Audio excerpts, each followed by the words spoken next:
Good morning, welcome back. My today's topic is physical features of India and the heading about topic is 7 major tectonic plates and Gondwana land. Tectonic plates की बात करें तो तीन movement हमने tectonic plates में देखे थे, that is convergent boundary, divergent boundary and transform boundary. अब ये टेक्टोनिक प्लेट्स जो है टोटल 7 मेजर प्लेट है और 20 माइनर प्लेट्स पाई जाती है अपनी अर्थ पे।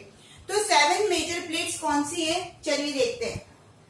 Our Earth has been formed out of 7 major and 20 minor plates, and the 7 major plates are Pacific Plate, North American Plate, South American Plate, African Plate, Indo-Australian Plate। जरा इस चीज को समझना क्योंकि ये आगे जाकर टॉपिक डिस्कस होने वाला है। इंडो ऑस्ट्रेलिया की अगर बात करूं प्लेट की, तो Indo means India and Australian means Australia, right. तो इन दोनों का प्लेट एक हुआ, ठीक है। फिर यूरेशियन प्लेट, इसमें अगर मैं थोड़ा सा ध्यान दूं तो ईयू जो दिया गया है वो यूरोप के लिए दिया गया है, और RASIN रशियन जो बोला गया है वो किसके लिए दिया गया है, रशिया के लिए। इसका मतलब कहीं ना कहीं इंडो ऑस्ट्रेलियन और यूरेशियन प्लेट में कुछ ना कुछ ऐसे चेंजेस हुए जिसकी वजह से इंडिया और ऑस्ट्रेलिया अलग हुआ, यूरोप और रशिया का कॉम्बिनेशन यहाँ पर दिया गया है। क्योंकि यूरोप और रशिया तो पास में आ जाते हैं, बट इंडिया और ऑस्ट्रेलिया की अगर पोजीशन अभी देखें तो वो काफी दूर है। तो कहीं ना कहीं यहाँ पर कुछ ना कुछ हिस्ट्री तो जरूर रही होगी। तो ये आपको पॉइंट ध्यान में रखना है, मैं आने वाले वीडियो में इसको डिस्कस करने वाली हूँ। फिर अंटार्कटिक प्लेट, 7 प्लेट है, वापस रिपीट कर रही हूँ। Pacific plate, north American plate, south American plate, African plate, Indo Australian plate जिसके बारे में अपन अभी डिस्कस करेंगे रिसेंटली। यूरेशियन प्लेट मतलब यूरोप और रशिया का सेम प्लेट, और अंटार्कटिक प्लेट। अब इसको मैप में लोकेट कहाँ करते हैं जरा वो भी देख लीजिए। Our Earth has been formed of 7 major and 20 minor plates. The major 7 plates are Pacific Plate, North American Plate, South American Plate, African Plate, Eurasian Plate, Indo-Australian Plate and Antarctic Plate.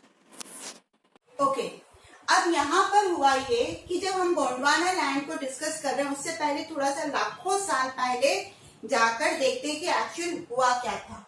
हमारी जो अर्थ थी वो कहीं लाखों साल पहले सिर्फ अर्थ के ऊपर एक ही सुपर कॉन्टिनेंट था, एक ही जगह पर लैंड थी और बाकी सब जगह पानी था। तो ऐसे में उस कॉन्टिनेंट को बोला गया था पेंजिया। क्या बोला गया, पेंजिया।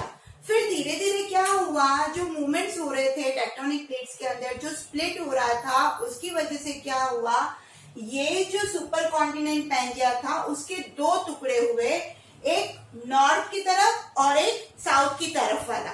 तो नॉर्थ की तरफ वाले पार्ट को अंगारा लैंड बोला गया और साउथ के पार्ट की तरफ, नीचे की तरफ वाले पार्ट को बोला गया गोंडवाना लैंड। रिपीट कर रही हूँ, पेंजिया के जब टुकड़े हुए थे तो वो 2 भागों में बटा। पहला टुकड़ा नॉर्थ और दूसरा वाला टुकड़ा जो है वो साउथ हुआ। नॉर्थ पार्ट को बोला गया अंगारा लैंड और साउथ वाले पार्ट को बोला गया गोंडवाना लैंड, ठीक है। अब इन दोनों के मिड में एक सी रह गया छोटा सा, जिसको मैं रिवर फॉर्म भी बोल सकती हूँ, तो वो था थेसिस सी। मतलब दोनों ही कॉन्टिनेंट के बीच में जो एक वाटर बॉडी आ रही है उसको क्या बोला गया, थेसिस सी। यहाँ तक क्लियर हुआ।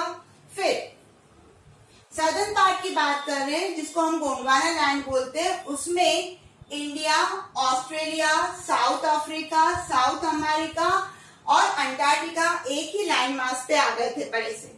मतलब यहाँ पर इस वाले एरिया में India, Australia, south Africa, south America और अंटार्कटिका ये सब कुछ आ रहा था।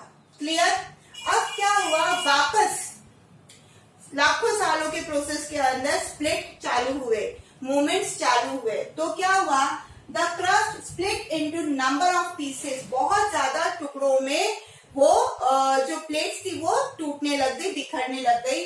दस Indo Australian plate separated from Gondwana land, उन टुकड़ों के अंदर एक टुकड़ा, ये पूरा गोंडवाना पोर्शन है यहाँ तक, नीचे वाला साउथ वाला, ठीक है। तो ऐसे में क्या हुआ कि इस वाले सदर्न पीस के बहुत सारे टुकड़े हुए और जिसमें इंडो ऑस्ट्रेलियन प्लेट भी अलग हो गई। किससे? गोंडवाना से। तो Indo Australian plate separated from Gondwana land और मूव कहाँ हुई? Towards north. जरा ध्यान से देखिए, ठीक है। ये जो साउथ वाला पोर्शन है, ये वाला, ठीक है, इसमें बहुत सारे टुकड़े हुए जिसमें अफ्रीकन प्लेट अलग हुई, साउथ अफ्रीकन प्लेट अलग हुई और इंडो ऑस्ट्रेलियन प्लेट भी क्या हुई? अलग हुई। फिर धीरे धीरे क्या हुआ? इंडो ऑस्ट्रेलियन प्लेट के भी टुकड़े हुए और इसमें से जो आज हमारा इंडिया है वो वाला पोर्शन नॉर्थ की तरफ जाने लग गया। यहां से ये जो प्लेट है इंडो ऑस्ट्रेलियन प्लेट, इनमें भी पीसेस हुए और एक पीस जो है जिसको हम इंडिया कहते हैं वो कहाँ बढ़ा? नॉर्थ की तरफ, ऊपर की तरफ बढ़ने लग गया। फिर क्या हुआ? The northward drift resulted in the collision of the plate with the much larger Eurasian plate. जब ये पीस, इसको अब मैं कर देती हूँ छोटा, जब ये इंडिया का पीस, ठीक है, ये इंडिया है, ये ऊपर की तरफ जाने लग गया तो ये यूरेशियन प्लेट से क्या हुआ? टकराया। और जब ये यूरेशियन प्लेट से टकराया तो वहीं पर सेटल हो गया, इसको आगे बढ़ने के लिए जगह नहीं मिली और इसीलिए यहाँ पर क्योंकि मिड में थेसिस सी आ रहा है तो यहाँ पर फॉर्मेशन ऑफ माउंटेन भी होने लग गए और इसीलिए हिमालय माउंटेन को अपन न्यू फोल्डेड माउंटेन बोलते हैं। क्यों?